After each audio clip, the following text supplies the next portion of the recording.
Hi kitchen kings and queens. I'm back and I decided to make that pork braised um, in milk. So I'm going to turn that there and show you. It doesn't look very appetizing because the milk has separated because it was heated. But all of that tenderized the pork, and we're going to make it look pretty. Okay? Okay, so what we're going to do here is we are going to make a couple sauces. And I'm going to make sauces for both this pork, which I'm going to use the gravy and some wine, and then I'm also going to make uh, a sauce for the uh, the pork that I made, the schnitzel. So that I'm going to use beer, and I'm going to use some common things across them. So the first thing I'm doing here is, and again, I'm using my Revere Ware. This is the smallest pan. And what I'm going to do is I'm just going to make a roux. And a roux is just a thickener. So we're going to use that to thicken both sauces. So what I did was I put a third of a cup of pork fat or lard, which I save here when I cook my bacon. It's really good. It comes in handy. You don't have to use animal fat if you're worried about that kind of thing. You can use vegetable oil, you can use olive oil. It doesn't matter. You just have to make sure the proportions are correct. So you want 1 part fat to 1 part flour. Okay, and this is going to create the thickener that you'll be able to put into your sauce. Okay, so I'm just going to let that warm over there. And then while that is warming, I'm going to take this larger Revere Ware pan and I'm going to remove the pork and put it on a plate. And then I'm going to strain this liquid from this pan. Okay. So the pork is literally falling apart. It is so tender, which is really good. And then, again, I used my Revere Ware or Revere saucepan. I'm going to put a little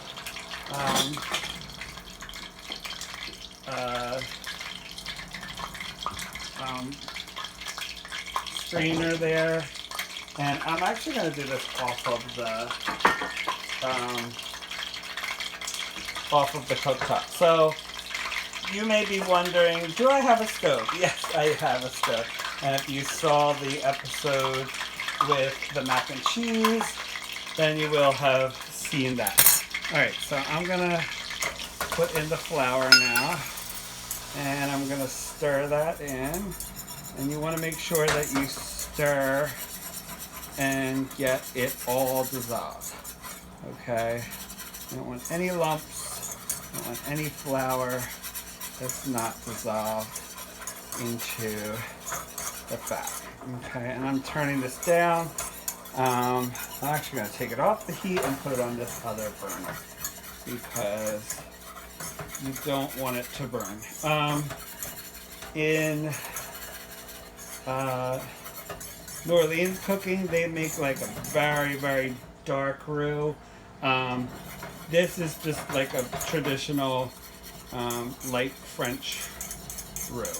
Okay, so we're just dissolving it, and that is ready. So I'm gonna put a little pan there because I'm not gonna need that until I get my sauces started. Okay, so I'm gonna take the liquid here. I'm going to pour it into the strainer here. Get out all the herbs and the milk solids. And I'm just going to put that back, and I'm actually going to put it into this other pan and then put it back because some of that got away, and I want this to be very, very, very pure.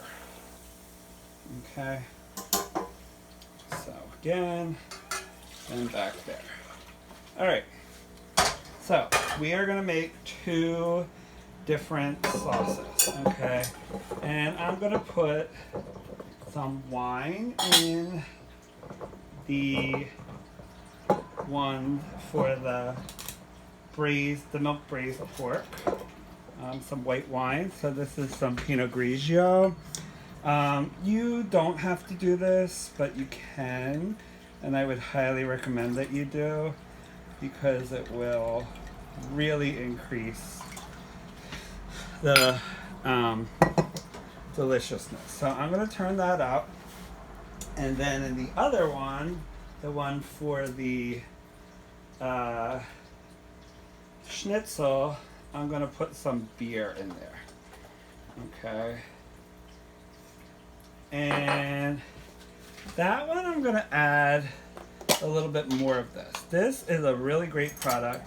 You can get it online. It's called green peppercorn spread. And you have to buy it like this. It's like a soup base. And it's made by Nestle. It's called green peppercorn base. I'm also going to add a very small amount of this better than bouillon roasted garlic base. Okay, and I'm gonna use those 2 spoons, and then I'm going to add that also to a little bit to this one, and a little bit of this one to that one as well. Now, the reason why I'm using so little is because these are loaded with salt.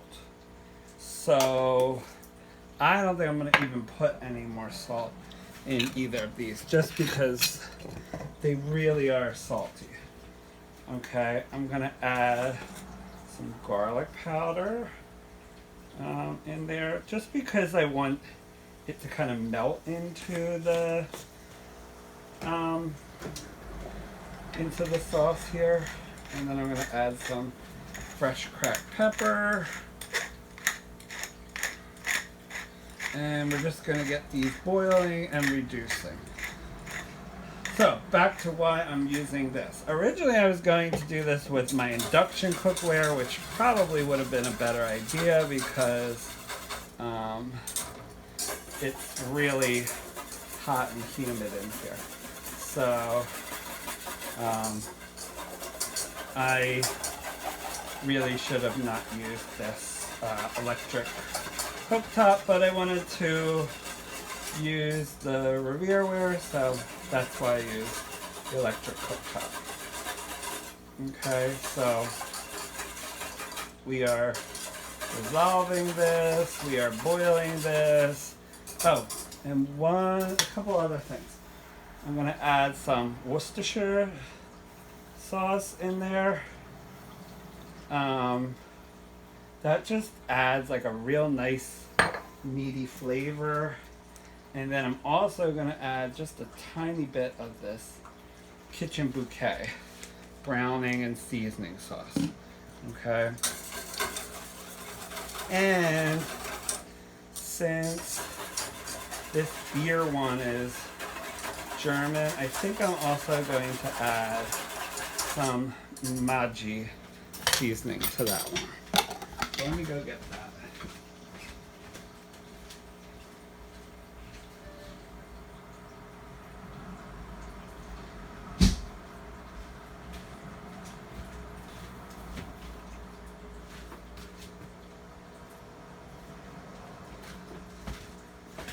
Okay.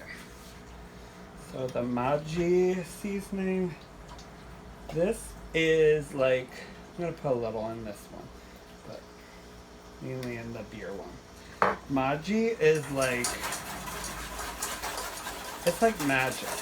It should be called magic seasoning. Because it really is a real flavor enhancer. It's for soups, it's for stews, it's for all of that. Okay, so we are gonna let these do their thing.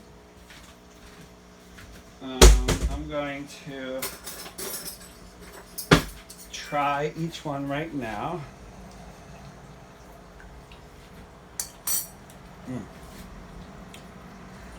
That one's good.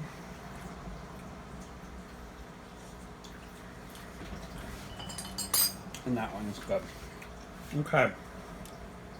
So we're gonna let them boil for a little bit to reduce, and then we will add the roux. Okay. So the roux will thicken these up, really thicken them up. So the reduction will also thicken them, but this will really take it to that gravy stage.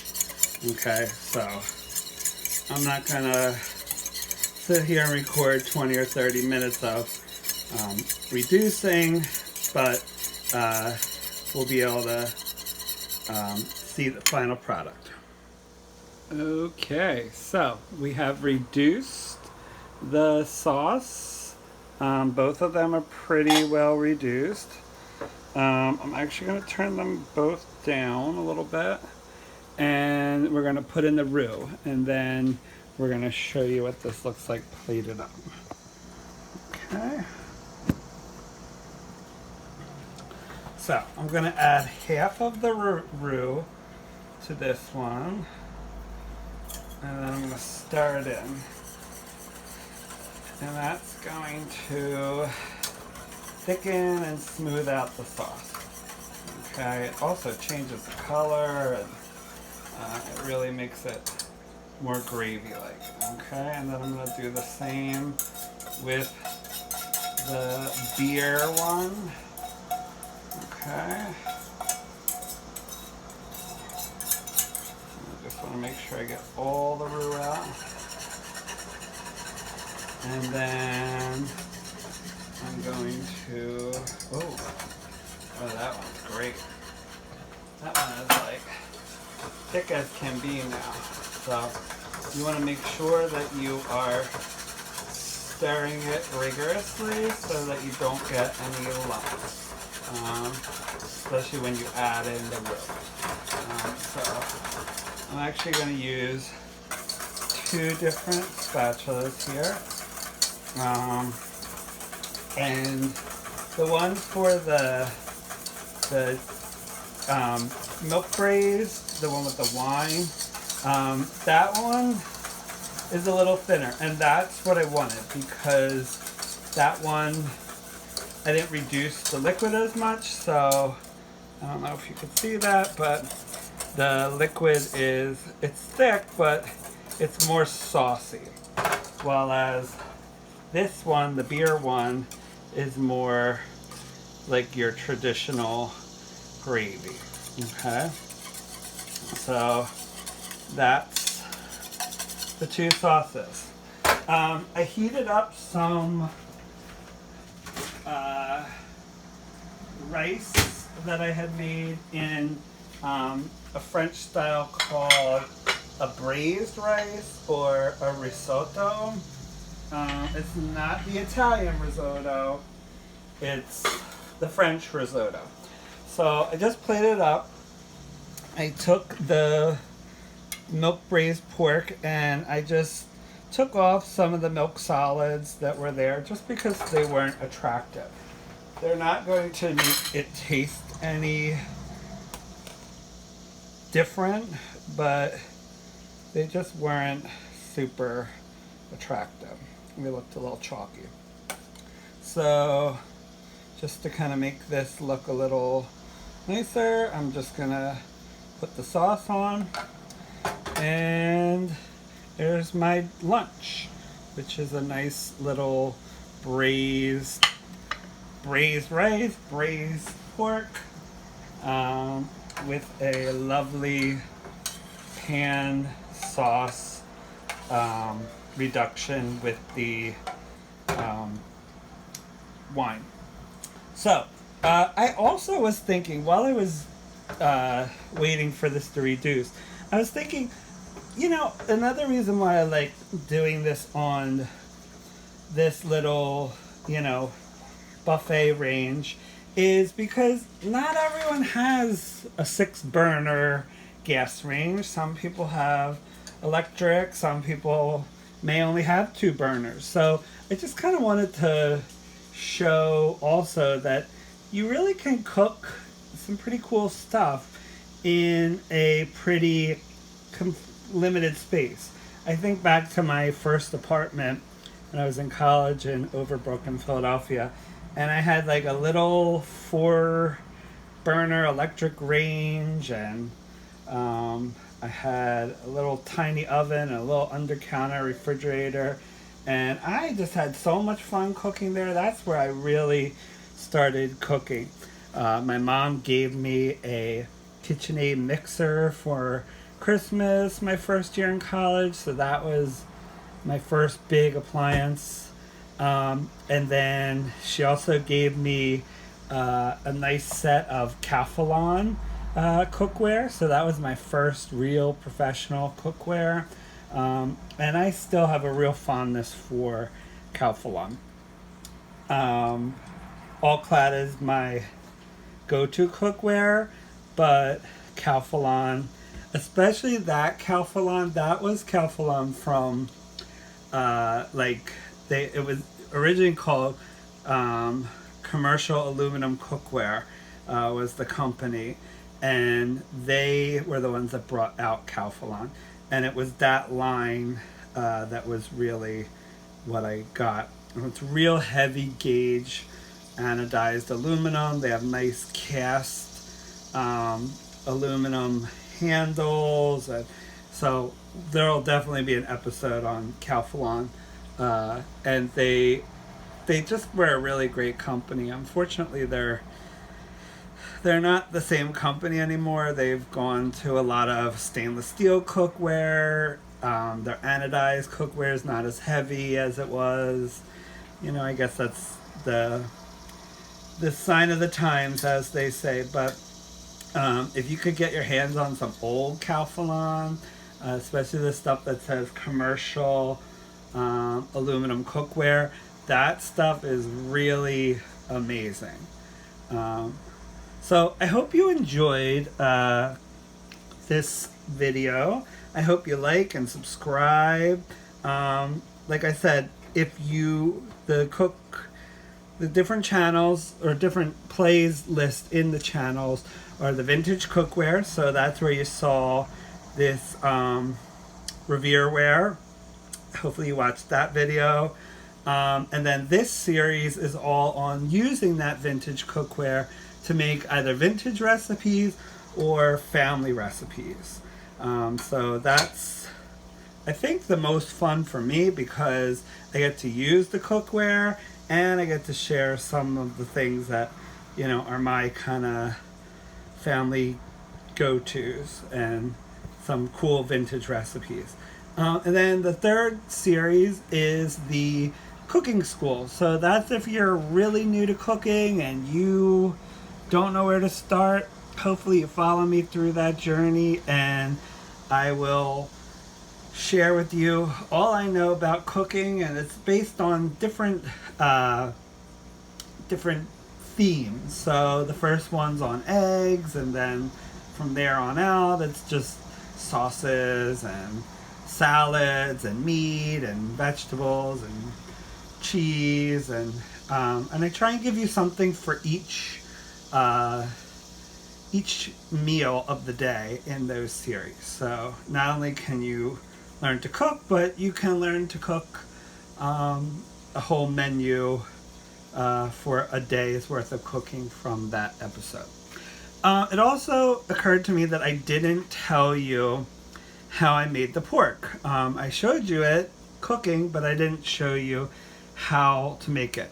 It is super easy. I took the electric skillet, and you could use a regular skillet on the stove. I took the tenderloins that I had pounded out, the extra ones that I had. You can do it with the whole tenderloin, and all you're going to do is fill it so that it submerges in milk.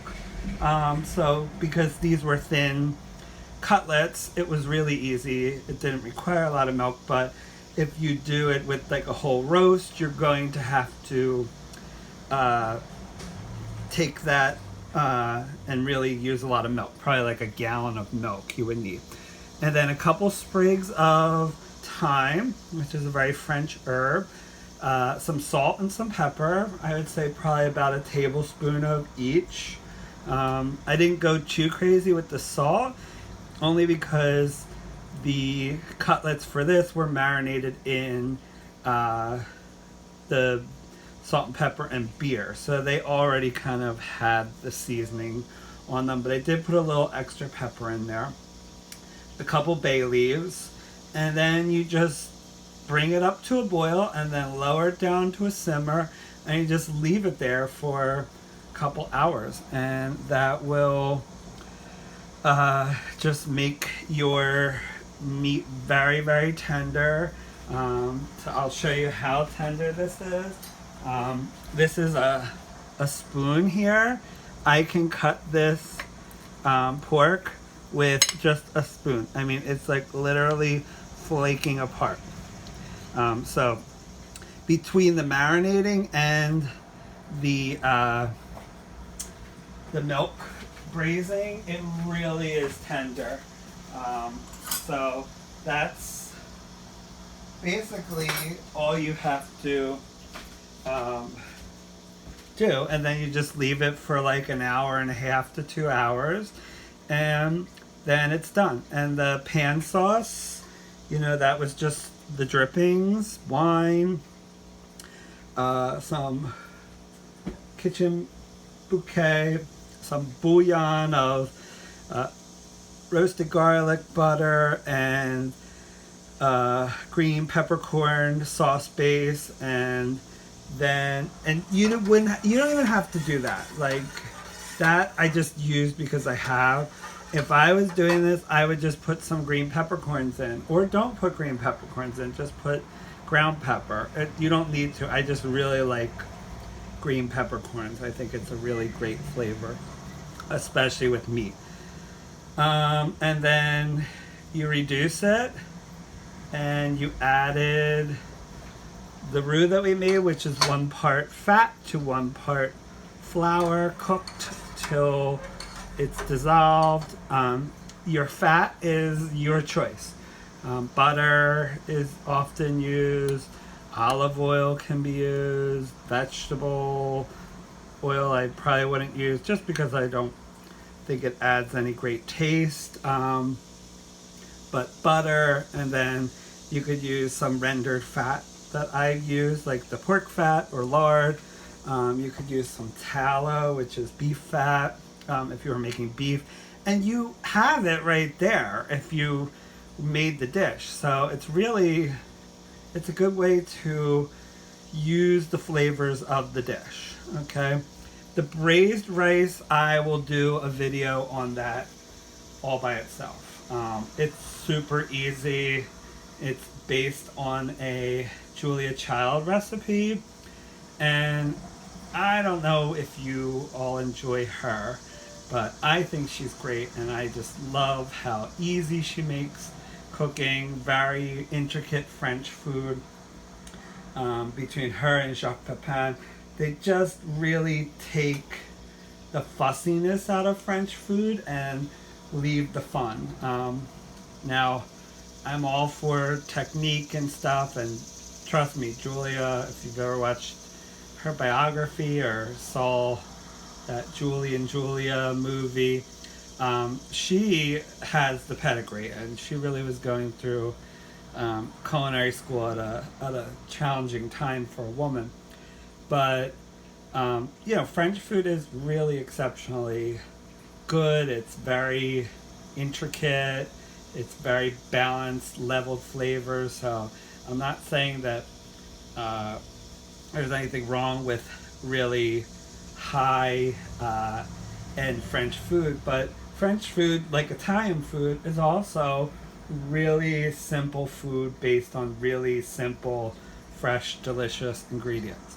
And that braised rice dish really just proves that. So I will go over that when we see you again next time. All right. Goodbye, Kitchen Kings and Queens. Hope you enjoyed. Like, subscribe, and share. Bye.